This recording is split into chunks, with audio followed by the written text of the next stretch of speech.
Sur la modification constitutionnelle, notre position est claire. Aucune reconnaissance de la constitution du pouvoir de Brazzaville, car cette constitution est l'œuvre de la faction putschiste de la guerre du 5 juin 1997, et non celle d'un consensus national impliquant toutes les forces vives de la nation. La seule constitution légale à ce jour du Congo est celle du 15 mars 1992, fruit d'un accord national historique, qu'était la conférence nationale souveraine et choisie unanimement par l'ensemble du peuple congolais.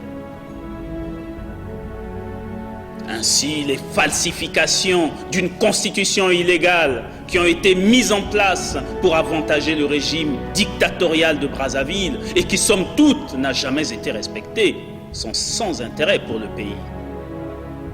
Il faut restaurer la lettre et l'esprit de la Constitution du 15 mars 1992 pour remettre notre pays sur la voie de la démocratie.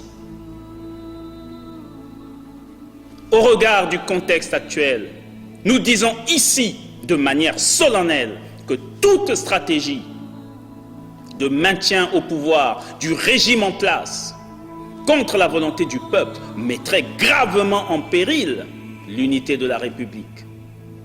Ainsi, en toute responsabilité, je demande au dictateur de Brazzaville d'annoncer dans son message de fin d'année qu'il ne se maintiendra pas au pouvoir par un énième reniement de sa pseudo-constitution, afin de permettre au pays de ne plus revivre les heures tragiques de la guerre. C'est l'occasion ultime d'éviter de nouvelles souffrances au peuple.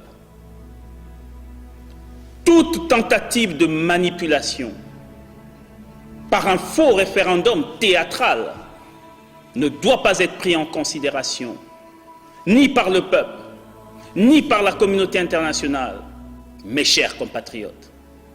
Après plus de 30 ans de souffrance, vous souffrez encore. La lueur de notre libération apparaît et le meilleur est à venir. Cette lueur d'espoir, nous la devrons à notre combat, mais aussi à tous ceux qui, dans le monde des pays démocratiques, comme le président de la France, M. François Hollande, par ses actions, soutiennent la démocratie et le respect des droits de l'homme dans le monde. Je veux ici réaffirmer notre désir de construire avec la France des liens économiques où nos intérêts communs, je dis bien communs, seront préservés dans un véritable co-développement entre nos deux pays.